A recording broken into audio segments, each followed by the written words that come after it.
আমি কালকে রাত্রের গল্প আমাদেরকে শোনাই। বিএনপির একদম শীর্ষ নেতৃবৃন্দের একজন পীর সাহেব চরমনাইকে ফোন করেছেন।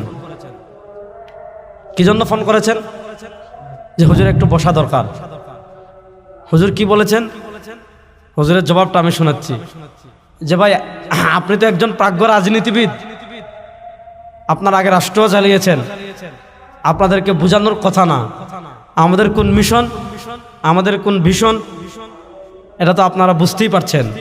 সুতরাং আপনাদের মিশনের সাথে আমাদের মিশন মিলবে না।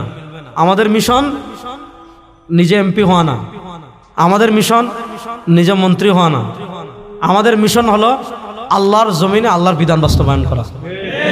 সুতরাং আপনাদের মিশনের সাথে আমাদের মিশন মিলবে না। আর চা খাওয়ার জন্য বসা যেতে পারে, মুসলমানের সাথে সম্পর্ক থাকবে, বসা যেতে পারে। হ্যাঁ, আমরা রাজনীতি করি, এটা দাওয়া। আমরা যখন রাজনীতির বক্তৃতা করবো, এটা আমাদের দাওয়া। আমরা যখন আমাদের মিশন নিয়ে যাব, এটাও আমাদের দাওয়া। সুতরাং দাওয়াতের নিয়েতে বসতে পারবো, কিন্তু আসন সমঝোতা নিয়ে আমরা আপনাদের সাথে বসতে পারবো না। কেন? আমাদের মিশন স্পষ্ট। ইসলামী আন্দোলন এমন সংগঠন যে আমরা যদি ওদিকে যেতাম 20-25 আসন আমাদেরকেও দিত, কিন্তু আমরা শুধু সংসদে যাওয়া আমাদের মাকসাদ না। আমাদের মাকসাদ হলো আমরা আল্লাহর কোরআনের প্রতিনিধি হয়ে ইসলামকে বিজয়ী করার মিশন নিয়ে আমরা সংসদে যাব। যদি ওই ধারণ, ওই চেতনা নিয়ে যেতে পারি যাব, নচেত যেভাবে আসি চেষ্টা করে যাব। আমাদের কাজ চেষ্টা করা।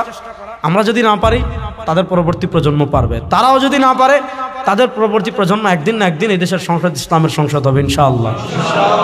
আপনারা যারা জেনজি আছেন, আপনাদের কর্তব্য কি?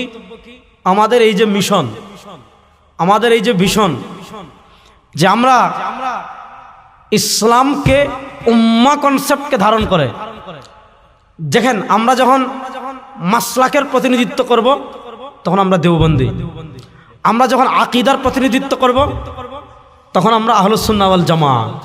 কিন্তু আমরা যখন ইসলামের বহির্ভূত কোনো আদর্শের মোকাবেলা করব, সেটা সেকুলারিজম হতে পারে, সেটা ডেমোক্রেসি হতে পারে, সেটা ন্যাশনালিজম হতে পারে, সেটা মানবরচিত তন্ত্রমন্ত্র হতে পারে, সেটা তাগুত হতে পারে, সেটা গায়রুল্লাহর কোনো অনুসারী হতে পারে, গায়রুল্লাহর বিধান মানা কোনো অনুসারী হতে পারে।